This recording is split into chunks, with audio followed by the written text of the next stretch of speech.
everyone, I'm Anne Riddell, and welcome to Arts in the City. First up, one of New York's biggest contemporary art events is back. Every 2 years, the Whitney Biennial presents an expansive survey on the current state of American art.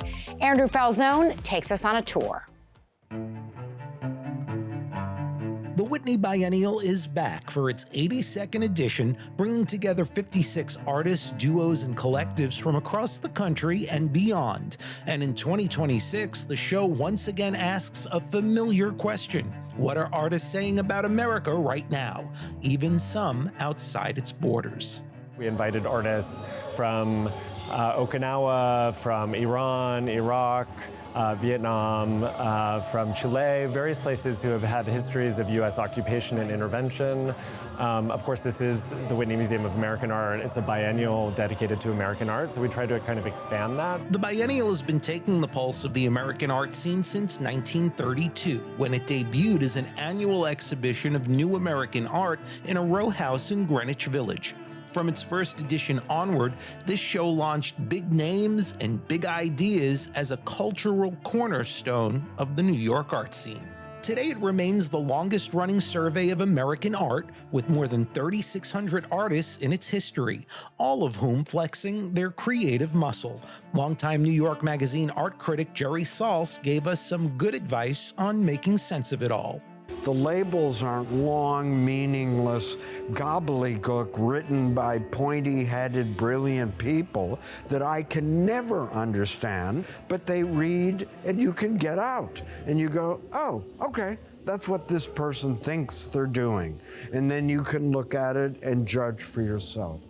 In this year's biennial, the range of work shows up almost immediately. In Pat Olesko's Blowhard, first commissioned for the World Trade Center Plaza, the giant inflatable echoes the language of toys and spectacles while embodying the grotesque, oversized, and anatomically absurd. Malcolm Peacock's redwood-inspired sculpture is created from about 3,500 handmade braids of synthetic hair with inserts drawn from the autobiographies of Frederick Douglass and Malcolm X. Young June Kwok's divine dance of soft revolt is described as a collective rising body built from casts of different members of their queer and trans community in Los Angeles. And outside on the museum's fifth-floor terrace, Kelly Akashi's Monument Altadena is a cast-glass reconstruction of the chimney and walkway left after her Altadena home and studio burned in the Eaton fire. She Must Be a Matriarch from Anna Tsoukalarkis reworks the language of classical monuments into what the Whitney calls an irreverent image of a female warrior, armed with a mix of the mythical and the mundane. It's not necessarily what you might think of when you think of Native art. It's not made of pottery or jewelry necessarily, but I wanted to evolve that and show that our culture is constantly growing. It's bringing in new elements to it. Anna gave us a behind-the-scenes peek at the creating of Matriarch. It came to life at her studio at the University of Colorado Boulder campus, where she teaches visual arts. A citizen of the Navajo Nation and Creek, Tsoukalarkis is also of Greek ancestry, something the Whitney says is visible in the piece as it reworks the language of classical Greek and Roman masculine monuments into something entirely female with a Native American motif. It's this large horse that has these arms, and so there's this immediate understanding that this is about movement. When you start looking at the hands, you can tell, these are kind of smaller, they're more petite, they're, women's hands. This has a deeper story. Ignacio Gattaca's Sanhattan is one of the biennial's globally sourced works that relates back to New York. Born in Santiago, Chile, and now living in New York City, Gattaca links Manhattan to Santiago's financial district, a place intentionally built to resemble the Big Apples. His installation combines video, LED panels, and framed black and white photographs. The Whitney says the work explores how Sanhattan simulates, shadows, predicts, and resists its namesake. The piece is composed of a main screen and images comparing buildings in both cities and two floating ticker-style displays. They have coordinates, one from Santiago towards Manhattan and one from Manhattan towards Santiago, right? So it's like a metaphor of time travel somehow. And then at the end of the video, I compare some of these buildings in Santiago, in New York, from Santiago in New York. With a sprawling array of art spread across 2 full floors of the museum plus the terrace, taking in the 2026 biennial can feel a little overwhelming. So for that reason, I would say, come to the 2026 Whitney Biennial, find 3 things you like, 4 you don't, tell yourself why you like them, and then maybe have a fight about those things with the person you come with.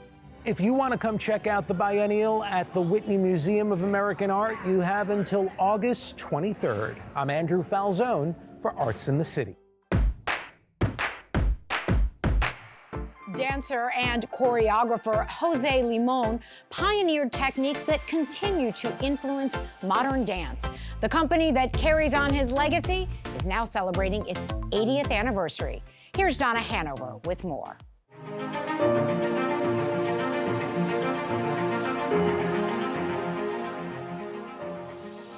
The entire technique is based on the body's relationship with gravity. So whether you're giving in to gravity or whether you're pushing away from gravity, it is all about that play. The themes behind the work really live in that same vein. Like we will fall, but we will hope and strive for more, and then we will fall again, and then we will keep rising. That's the philosophy of the world-renowned Limón Dance Company, as described by its current artistic director, Dante Palaio. The company was established by Jose Limón in 1946 with his former teacher Doris Humphrey as artistic director. He choreographed more than 75 works, and although he died in 1972, his spirit still drives the company. To prep for their 80th anniversary gala, they recently rehearsed one of his famous dances, guided by Associate Artistic Director Logan Francis Kruger. It's a little bit of a physical difference, but it's more, of an intentional difference, right? Dante provided some coaching as well. You're here, and if you tuck the head in soon, get your head, and then you get right on top of it soon. Misa Brevis is a piece that Jose made after his world tour in 1958. And he saw the mass devastation in Poland after World War II. And he went to these cities, and they were rebuilding their theaters and their towns. So he came home and he was so inspired by that level of hope inside of such devastation that he created one of his greatest works called Misa Brevis. Is this piece very athletic? Oh yeah, very physical, lots of rhythms, lots of different rhythms happen at the same time. So you'll see these bodies and all of a sudden up and down and then across and then over, really physically athletic and big lifts and constant down to the floor and then up again. And it's really hypnotizing to watch. Jose Limón was an immigrant. His family moved to the U.S. when he was 7. One of the dancers in the company, Olivia Mosey, tells some of his story. He grew up in Culiacan, Mexico, and at an early age, him and his family, they immigrated to America. Growing up in LA, he actually didn't want to be a dancer. He was really more interested in being a visual artist. He loved painting. But then he saw his first modern dance. He was captivated. He came to New York, studied under Doris Humphrey and Charles Weidman, and from there, amazing choreographer, amazing performer, and eventually he created his own dance company. One of the great dances he choreographed and performed was the Moor's Pavane, based on Shakespeare's Othello. Limón's works are performed by dancers all around the world. The company also commissions new works. I look at Jose's works and I'm shining a light on why he made a certain work. So that I'm looking at today's artists and I'm saying, okay, who is working in that world and who is pulling from the same thread?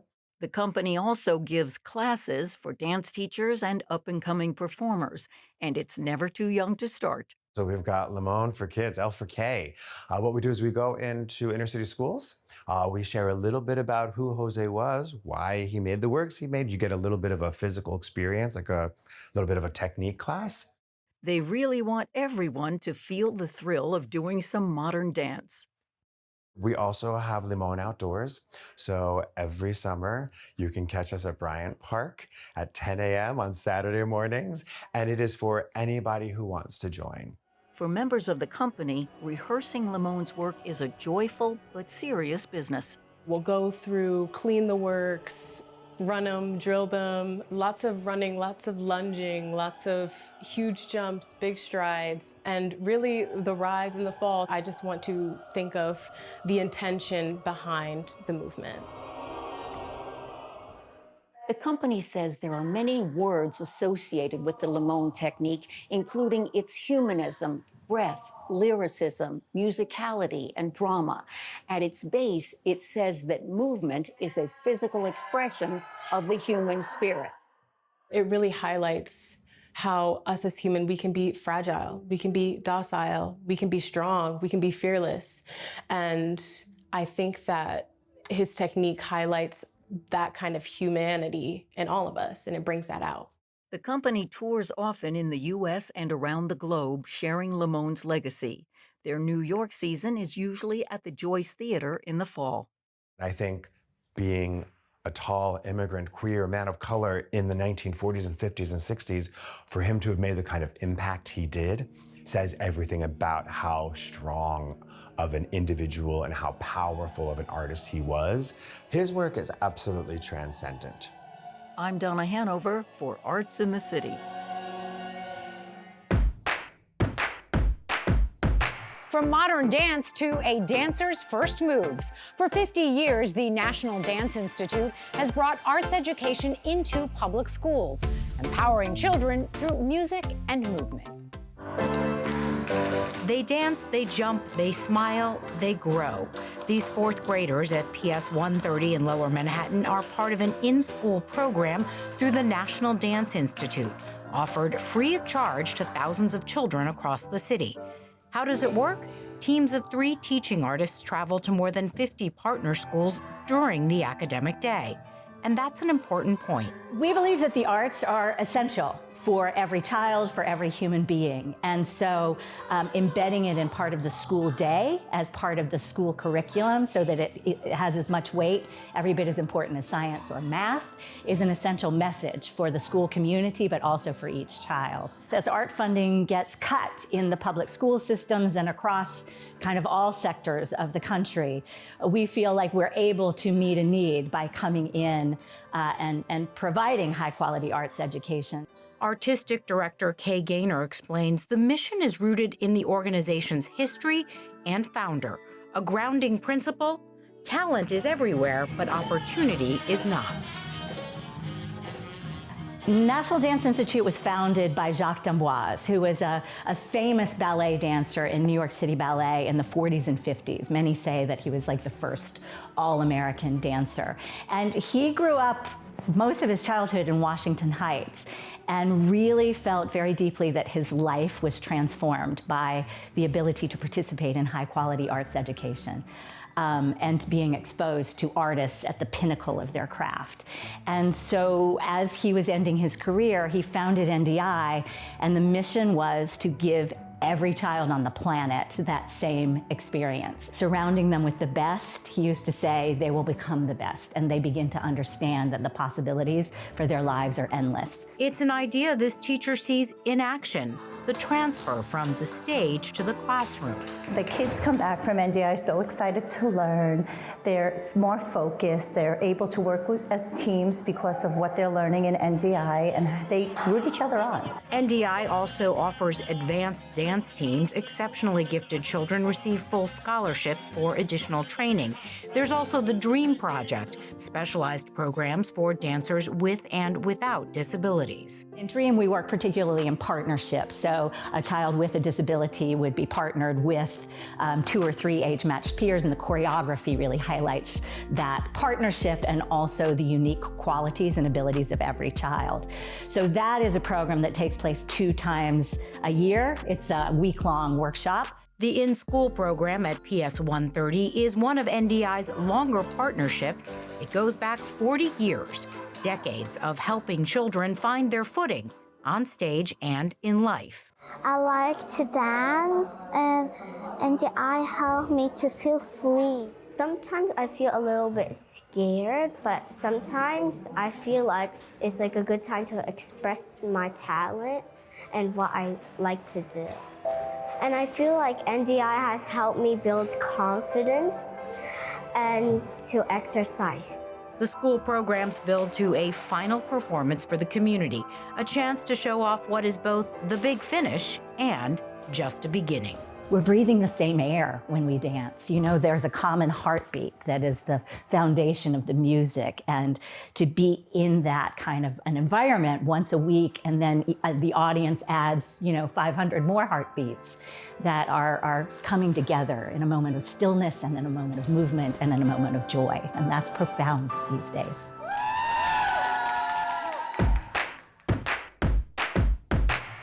Next up, we explore the past, present, and future of mass transit. Neil Rosen heads to the New York Transit Museum in downtown Brooklyn. The New York Transit Museum. It's one of New York's gems. And of course, like the subway itself, it's literally underground. It's housed inside a decommissioned subway station in downtown Brooklyn, where the city's transit history isn't just preserved, it's parked right on the tracks. Step onto the platform and you're stepping back in time.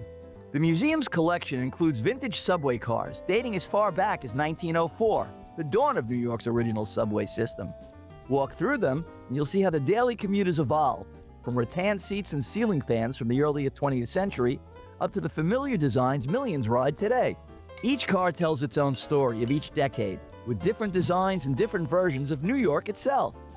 Some visitors even dress up in period costume, adding more atmosphere and authenticity to your museum visit.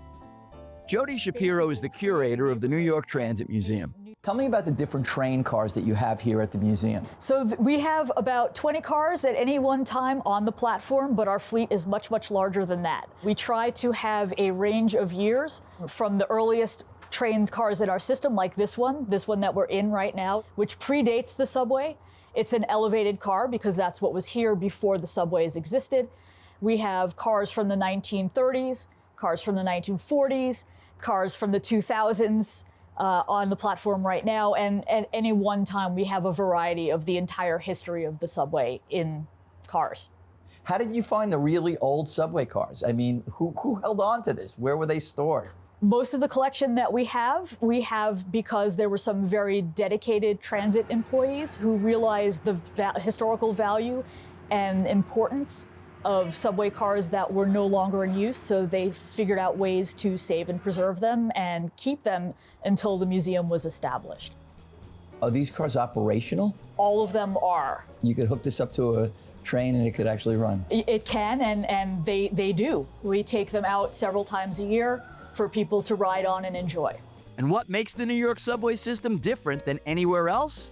The difference between New York subway and subways in most other places around the world is that other subway systems were built to connect neighborhoods and business districts that already existed. In New York, our subway system was built to expand population outward from the population that was concentrated in lower Manhattan to the outer boroughs. And so the subway basically created neighborhoods and made New York the city that it is today. Also on display at the New York Transit Museum are vast collections of vintage photographs of trains and artifacts from different time periods. While there, you'll see trolley cars that used to line the city streets, old maps through New York Transit history, and elevated trains that used to run in the 5 boroughs, many of which survive today and many that no longer exist. You can sit in the driver's seat of an old cutaway New York City bus and get a feel for what it's like behind the wheel. You can check out the collection of subway and bus tokens throughout the years, as well as have a look at numerous slugs that were illegally used by some passengers trying to avoid paying the fare. Each subway car is also adorned with historical advertisements that beautifully reflect the era of the vintage car itself. You could even see photos of the decommissioned City Hall station. It's called the jewel in the crown of New York subway stations, with its one-of-a-kind, ornate, opulent design.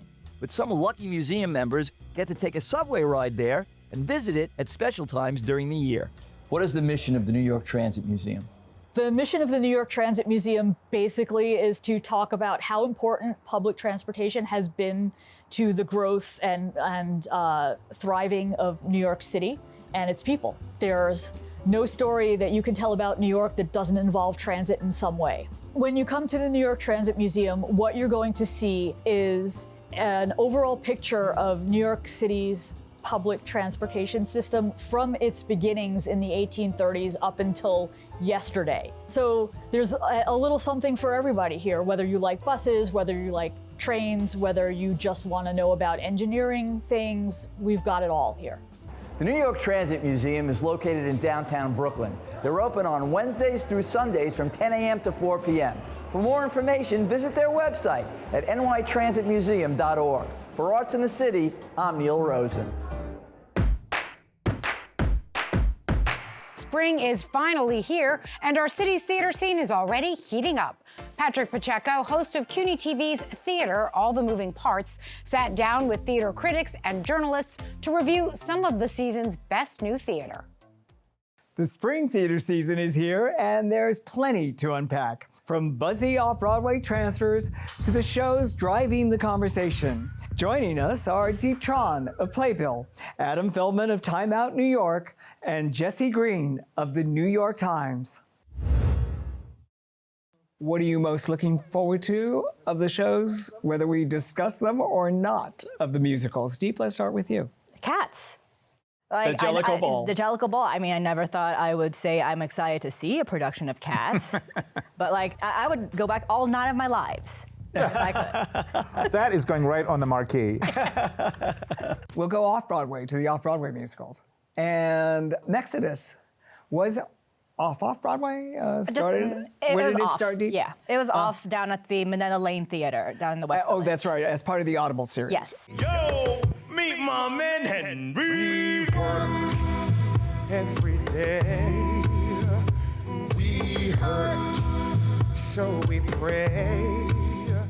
And it did tell this historical fact that few people are aware of, and that is that the Underground Railroad not only ran toward the north, it also ran toward the south. Towards Mexico. To Mexico. How And is it like, performed? I tell everyone that they need to see it because, like, so Brian Quijada and Nigel Robinson, they wrote it. These two people wrote it, and they also perform it.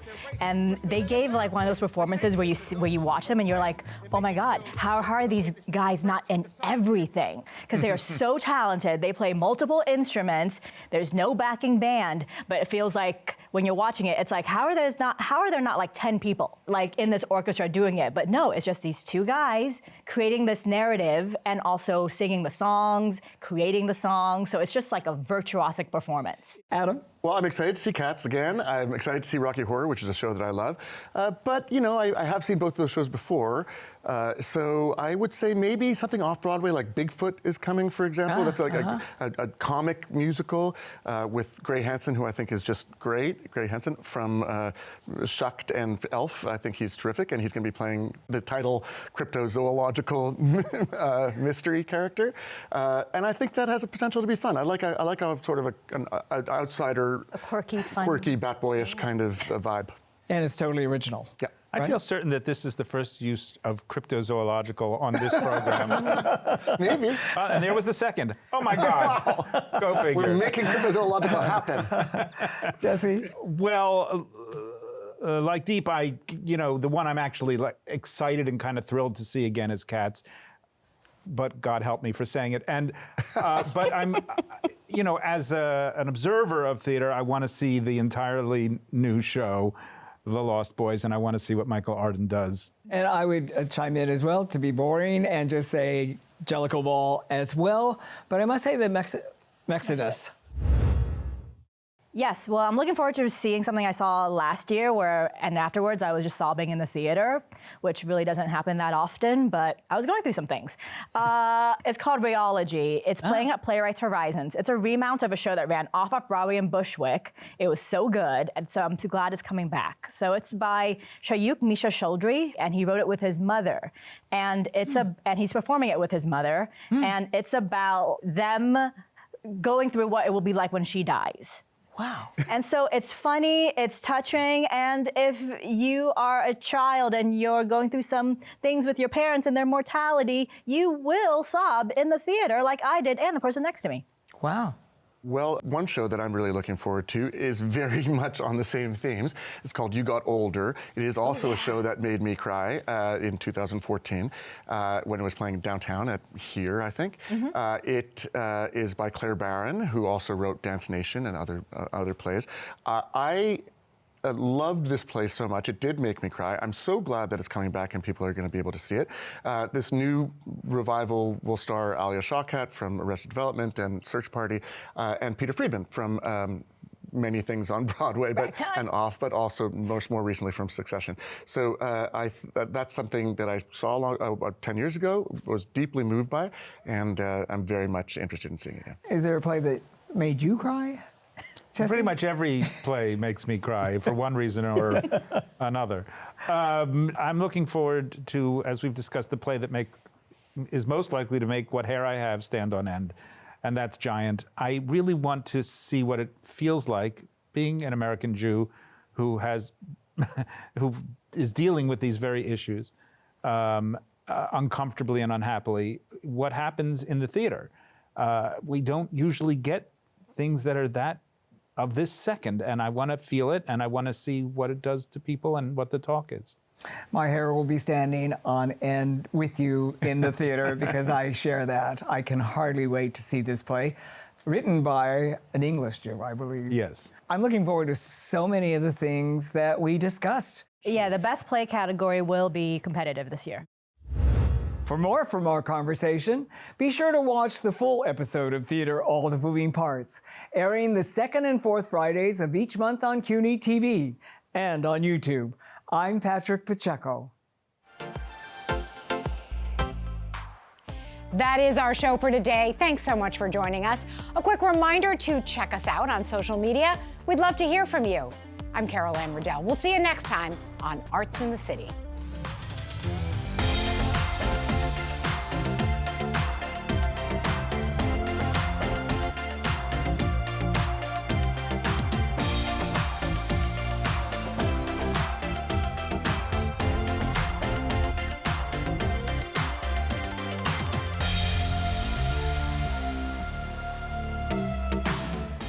To support your favorite programming here at CUNY TV, please consider donating at tv.cuny.edu/donate.